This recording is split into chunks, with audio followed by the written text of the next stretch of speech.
Assalamualaikum warahmatullahi wabarakatuh. Alhamdulillah, alhamdulillahi rabbil alamin. Assalatu wassalamu ala asrafil anbiya'i wal mursalin. Sayyidina wa maulana Muhammadin. Ashhadu an la ilaha illallahul malikul haqqul mubin wa ashhadu anna Muhammadan abduhu wa rasuluhu was-sadiqul wa'dal amin.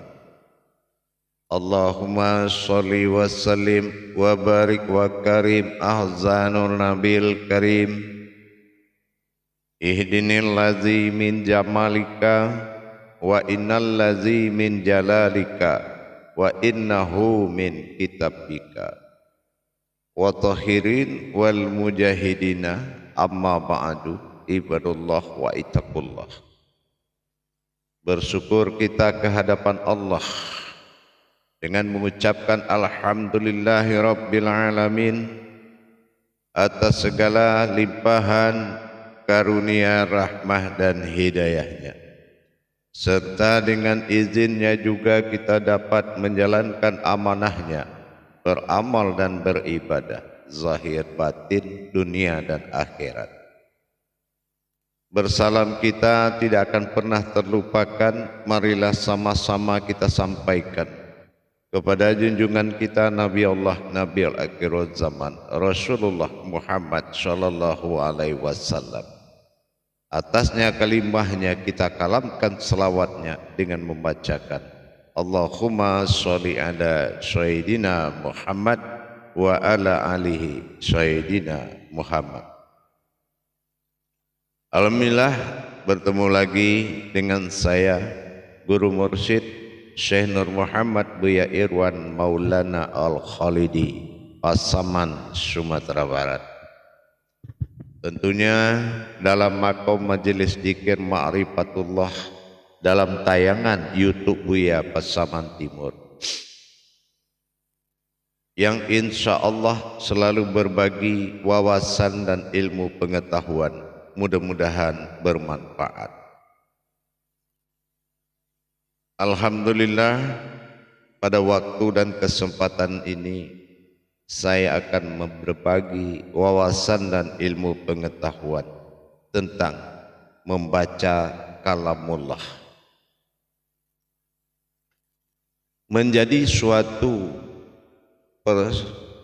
perijabahan, terijabahnya sesuatu yang berkelanjutan dan berpanjangan setelah kita melihat dan memahami apa yang disebut kalamullah.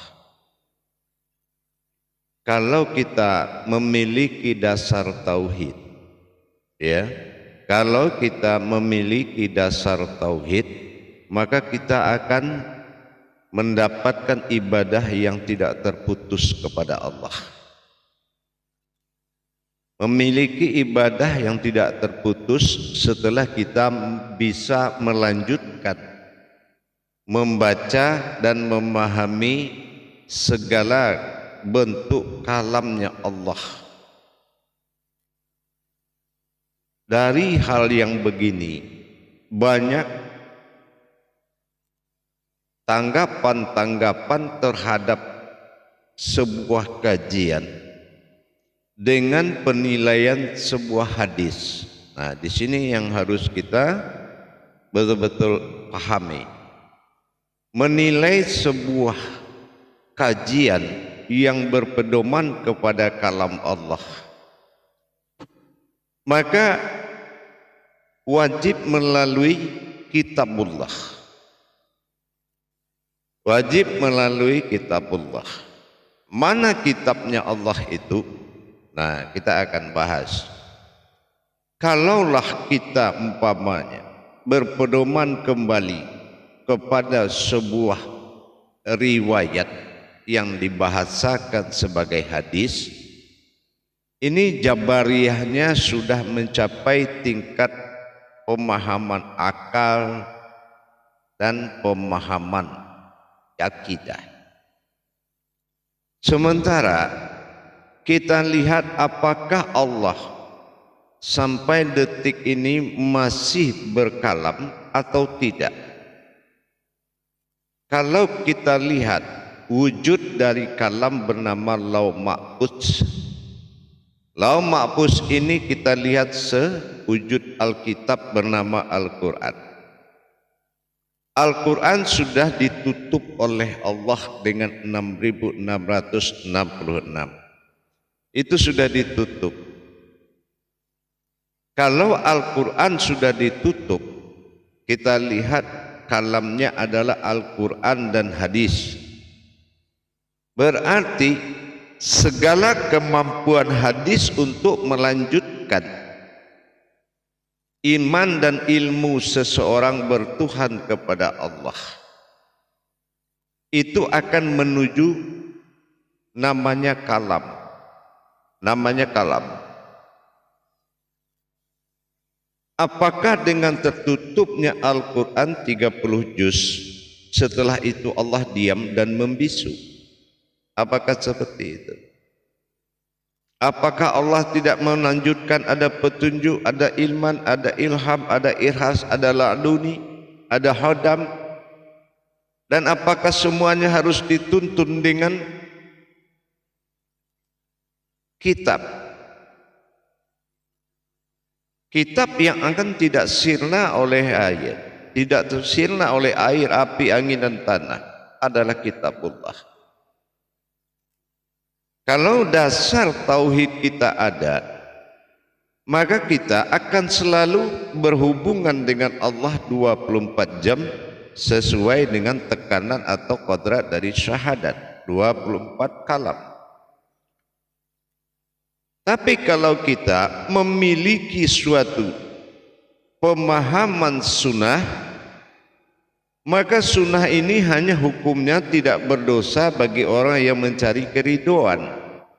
Bukan artinya menjadi sebuah kitab.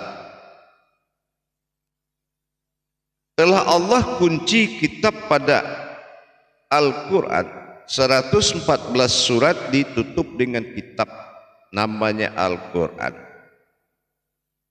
Dijembatani oleh lanjutan dari Al-Quran dengan pentadaburan 3 kodrat. Ada qara'at, al-qara', ada qara'an dan ada Quran dan ada Al-Qur'ain. Pembacaan yang dimaksud dan kalimat tasdik itu ingatlah, rasakanlah, pelajarilah, imanilah, sangat banyak. Tapi kalau kita memperpendek jangkauan kita kepada Allah dengan menuntun kepada sunnah riwayat, ini akan menyebabkan lemahnya petunjuk seseorang, petunjuk Allah kepada seseorang yang tidak akan terputus. Kadangkala sebagian dihadapi dengan fasik. Kalau dicari sunnah, kitab sunnah, boleh saja dalam riwayat mencari ridhonya Allah.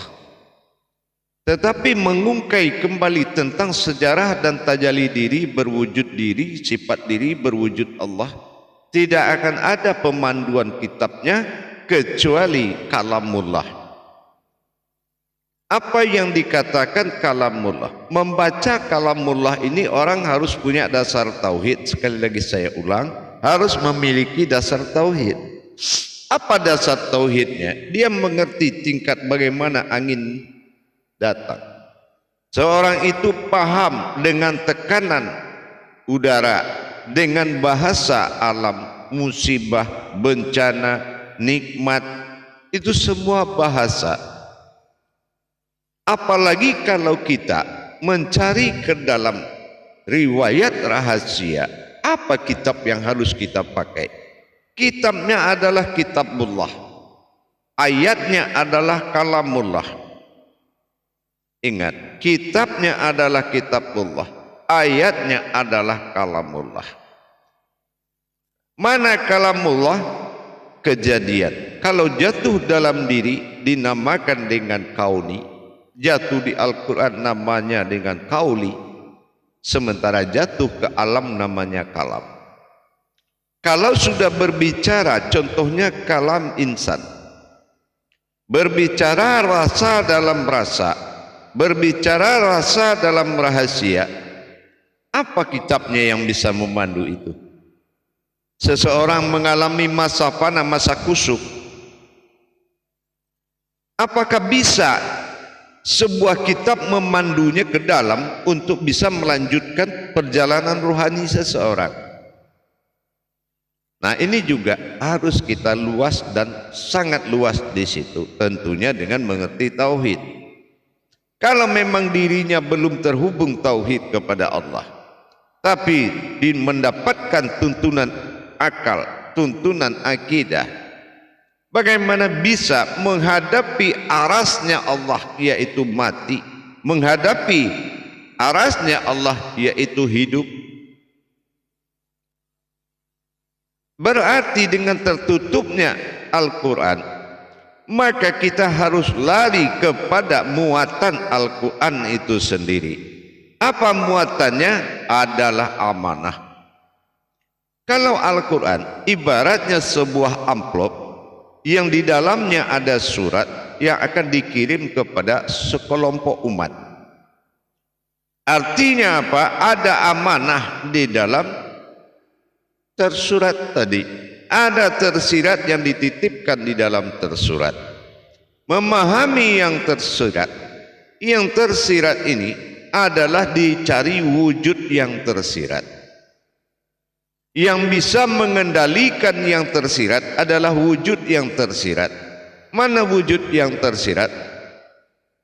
Sirna alif di dalam bismillah. Mulai kita keluar dari 30 juz. Berarti kita harus masuk kepada kalamullah. Contoh kalamullah itu, kenapa bismillah dijadikan 19 huruf atau 19 kalam? Syahadat didirikan dengan 24 kalam, Al-Fatihah dengan 7 kalam. Kenapa? Asal usul daripada Al-Quran berasal dari kauni. Berkauni Allah pada dirinya, maka dia menjadikan hasil dari kauninya. Dengan yang dia jadikan tersebut, dia berkutsi. Berkutsi itu berkalam. Setelah dia berkutsi, maka kutsi wujud kepada wahyu. Nah, inilah kudus. Nah, kudus ini suci. Nah, setelah suci baru dia diwahyukan berupa sebuah wujud rahasia. Nah, wahyu itu apa? Itu kudus. Gitu. Nah, setelah diwujudkan pada kudus tadi, maka difirmankan kepada Muhammad menjadi syafaat. Gitu. Maka inilah yang difirmankan, diwahyukan atau difirmankan. Nah, sampai di tangan Rasulullah dilebur menjadi 4 oleh Rasulullah menjadi adab yang paling mutlak, yaitu syarat sah salat. Fikli, khawli, kolbi, dan khariri.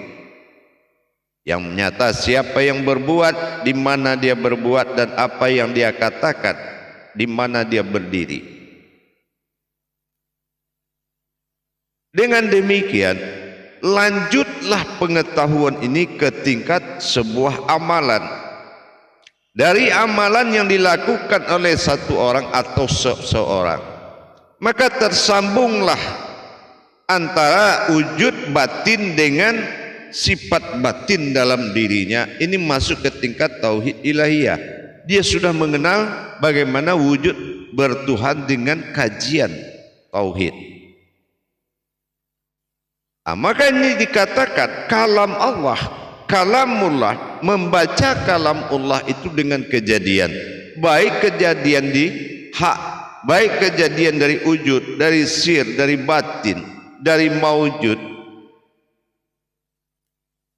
Maka kita tidak akan bisa terputus kepada Allah, meskipun ayat Al-Quran sebagai penghulu 1 dengan 9 Artinya 19 huruf bismillah diawali angka 1 di akhir ke 9 dan di satu wujud alif pada diri 9 domah pengakhir daripada ayat sir gaib. Dimulai dari rahasia yang tidak terlihat, alif adalah wujud daripada sir rahasia, dan 9 adalah domah dikatakan batin atau rahasia. Awal diri rahasia dan berdirilah wujud rahasia. Nah ini, apakah ada kitab yang bisa memandu ke situ? Kalau ada, apa kitabnya? Yang nyata adalah tajalinya hitungan dan bilangan kitabullah. Mana yang dikatakan kitabullah? Seseorang yang telah mencapai tingkat ketinggian tauhid kepada Allah adalah orang yang berkodrat jasadnya sebagai ayat, dan hidupnya ayat ini hayat bagi rohaninya, menjadi ruhnya. Maka kalau sudah hidup ayat di dalam dirinya, maka petunjuk Allah segera akan datang melalui tingkatan-tingkatan kadar yang ada dalam diri. Terus siapa yang menjadi ayat? Inilah menjadi ain, masuk kepada Al-Quran.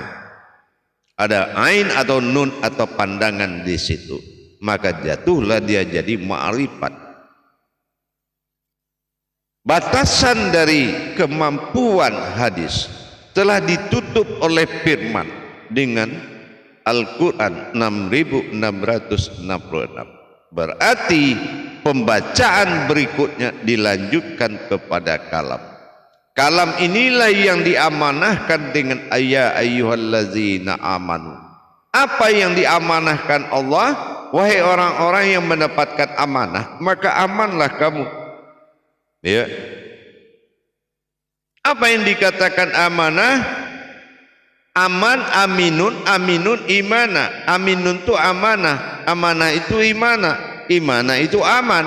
Orang yang sudah mendapati, yang dia yakini, yang dia percaya di dalam titipanku, maka dialah yang aman.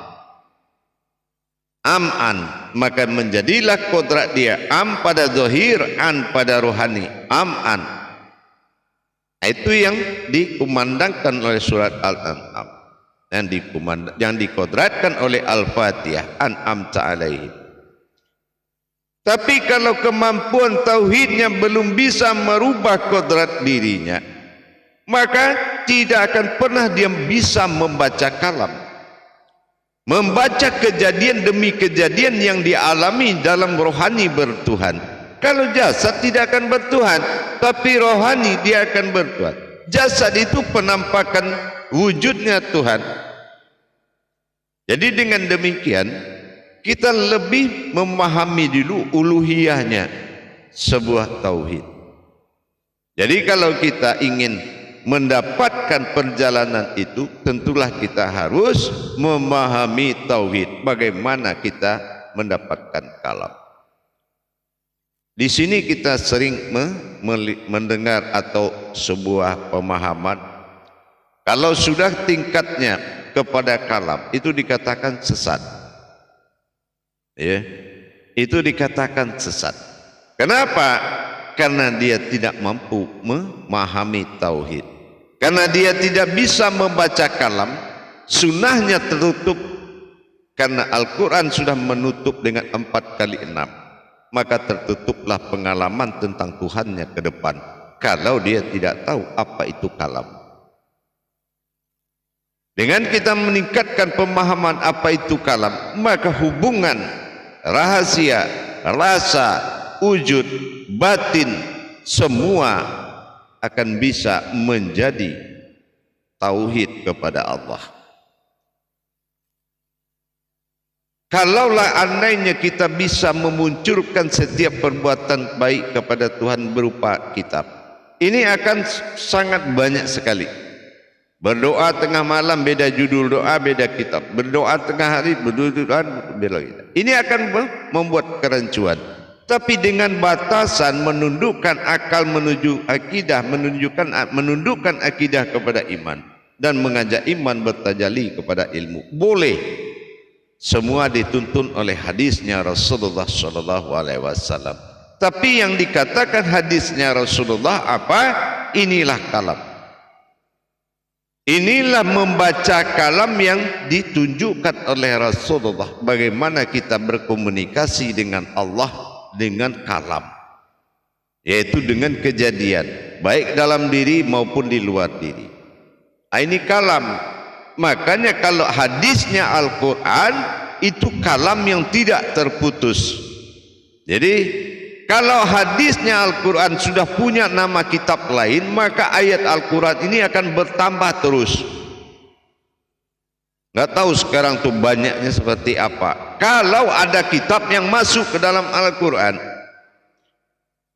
Tapi kalau hadis, nah ini adalah suatu kalam yang tidak terputus, yang ditahbirkan, yang diberikan, disiarkan kepada semua umat. Ini kalam. Allah katakan di kutsinya, bidahlihi marifatul haq bil ilmi. Dalilku adalah kebenaran sebuah ilmu. Mana dalilnya Allah? Mana dalilnya Allah? Jadi kalau diriwayatkan, itu bukan dalilnya Allah.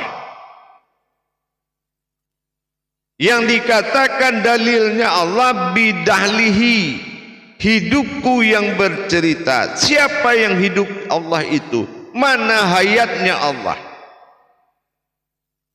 Perjalanan hidup Allah, bagaimana Allah bisa berkalam dengan hayatnya.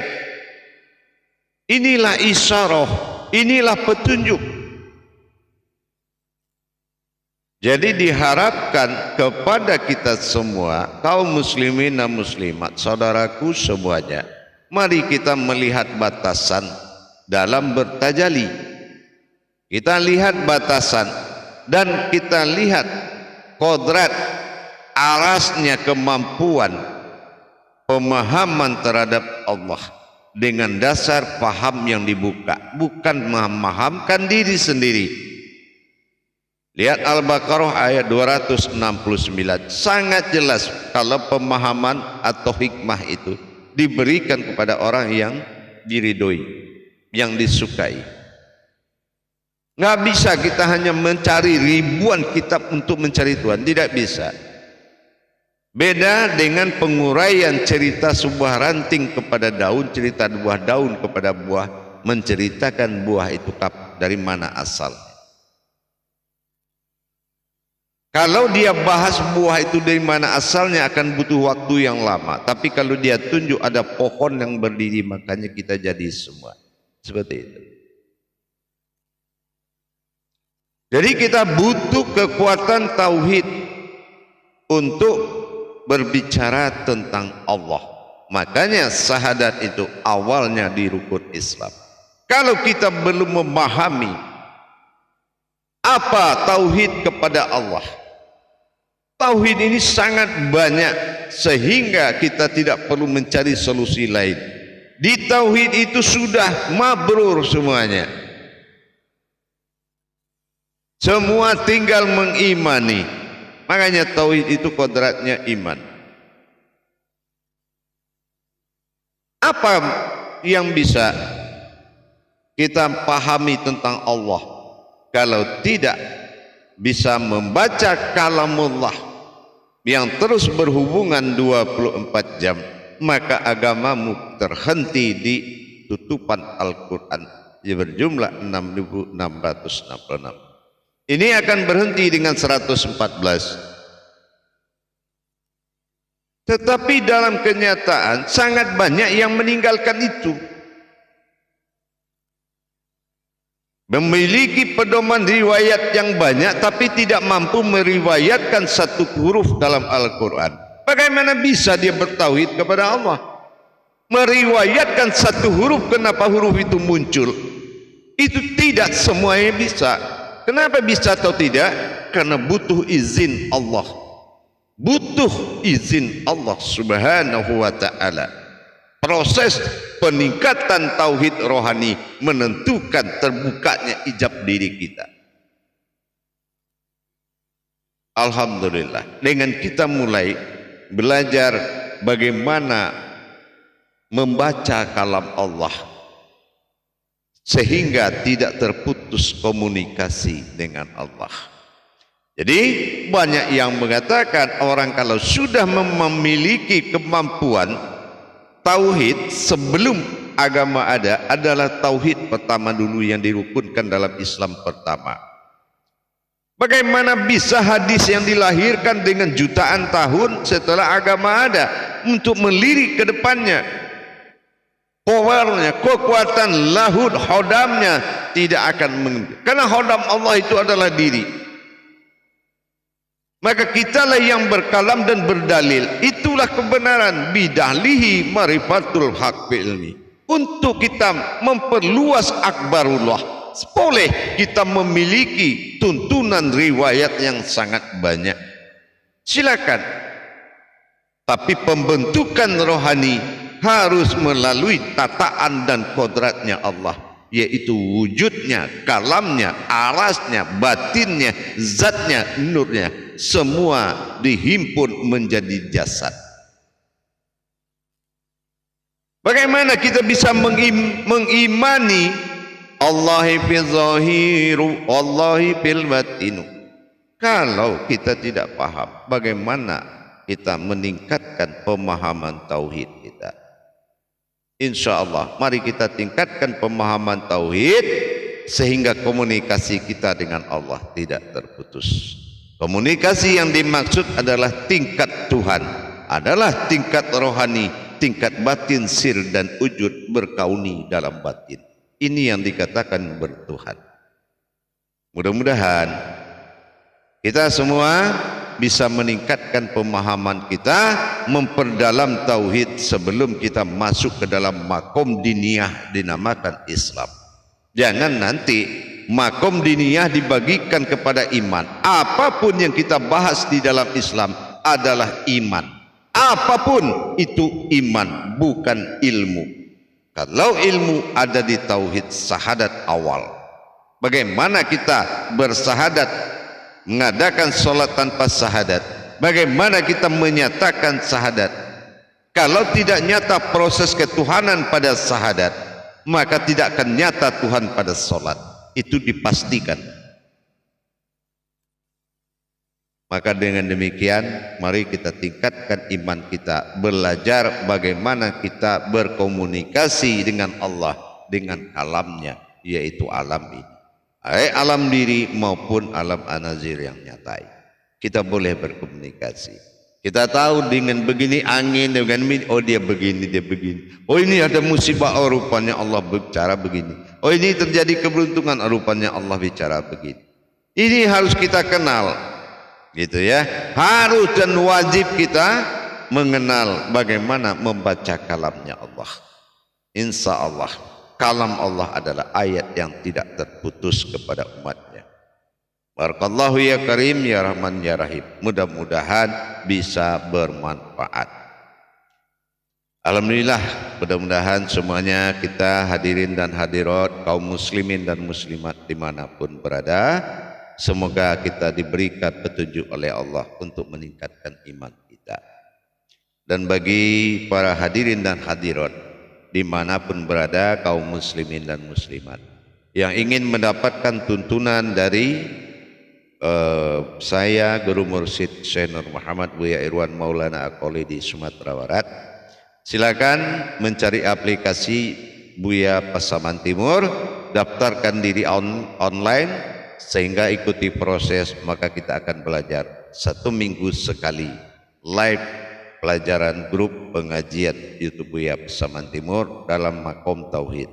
Insya Allah mudah-mudahan langkah demi langkah yang penting kita selamatkan adalah wujudnya kembali kepada wujudnya dengan sempurna, baik dalam hidup maupun setelah berpulang.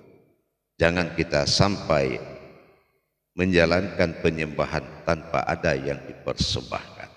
Inilah tajalli tadi. Insya Allah mudah-mudahan bisa dimengerti, apalagi kita sudah bisa membaca kalamnya. Insya Allah itu lebih baik dan lebih cepat terhubung.